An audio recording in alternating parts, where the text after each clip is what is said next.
Welcome to the Pursuit of Truth. So I saw two films recently. One was Judas and the Black Messiah about Fred Hampton, and the other one actually featured Fred Hampton as well. Was The Trial of the Chicago 7. They're both movies you should go and watch if you can. They're another examples of the system failing.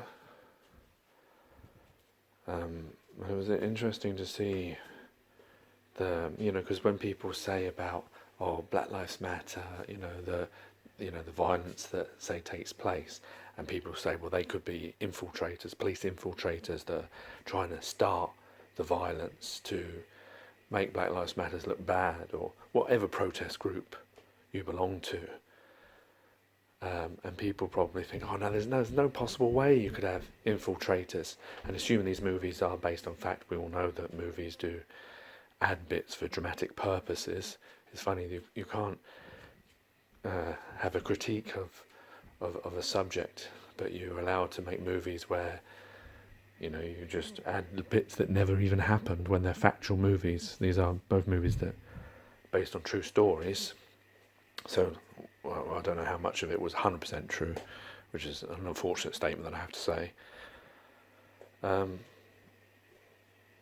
yeah, they show infiltration in the Black Panthers movement. That's what the Judas and the Black Messiah is about. How they infiltrated it, how they were listening to what was going on, and the Black Panthers were unaware of that. And then with the Trial of Chicago 7, which I think it's up for an Oscar, that definitely should win Best Picture, but I'm sure it won't, because it is an anti-establishment movie. It's a movie about revolution. It's a movie about the system failing. It's a movie about a judge who is a racist, who when you watch it, you see he's just domineering how it's going. He is the embodiment of the system, and he won't let anyone in any way attack it. It was when I was watching it, it was very frustrating how you have to, how you have to be part of the system, how you have to stand up when he walks in. All rise. What? Why? Why is he more special than everyone else just because he's got a judge? Why do we? There's part of this history that we keep following over and over again. There's, some people wouldn't even rise for their own parents, yet they're going to rise for some stranger. Why? He has more authority than you. He's a human being exactly the same as you. He has no more authority than you, because everyone's born equal. Authority is an illusion that we create as part of the myth of the system of society. But yeah, it was annoying to see. It was very frustrating to watch that, how he just wasn't allowing truth. It didn't matter. He was blind to that fact. So that's why it's a really interesting movie, and it shows infiltration where the police infiltrated it, and they were accused of starting the violence. Oh, can you believe it? The police started the violence. Nowadays, if you said that no one would. But the same happened then. It was unbelievable. That's why the judge couldn't even fathom it. Wouldn't even let testimony go through. And then obviously the worst bit of the movie was when he had the Black Lives Panther leader. His name has just left my mind. What's his name? Let me think. Bobby Seale. What's his name?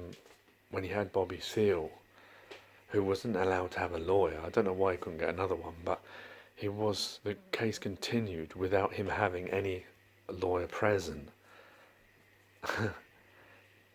And then, because he stood up for his rights, he was taken away, and I assume this is factually accurate, was beaten up and then tied and gagged like an animal. And this film, historically, it's not that long ago. What year was it actually set? It was written by Aaron Sorkin. Um, I don't know what year it was. It must have been late 70s, I assume, early 80s. But that's not, that's not hundreds of years ago. I mean, these things happen even now with like George Floyd and etc.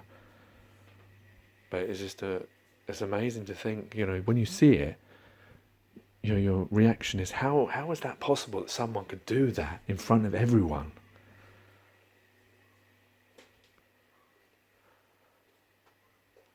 There's no shortage to what human beings can do when given a bit of power. I'm sure was it Justice Hoffman, I think his name was. I'm sure he would say that he didn't ask for him to be beaten up. They in the film it shows him saying that go and take him and give him what he deserves or something around those words. But we all know what that meant. I mean, how could you say such a thing? What do you mean by that? But yeah, it was just it was a great movie. It reminded me of like 12 Angry Men, that kind of thing, but just more about revolution, about the idea of that. Why should you have to conform to certain things? I think it's another one of these movies where it shows that even Hollywood is starting to wake up to these ideas, or maybe they know that this is the future now, that people are rebelling and they're feeding an audience. I don't know, but yeah, up the revolution. Anyway, yeah, that's my bit. Take care, take it easy, God bless and peace.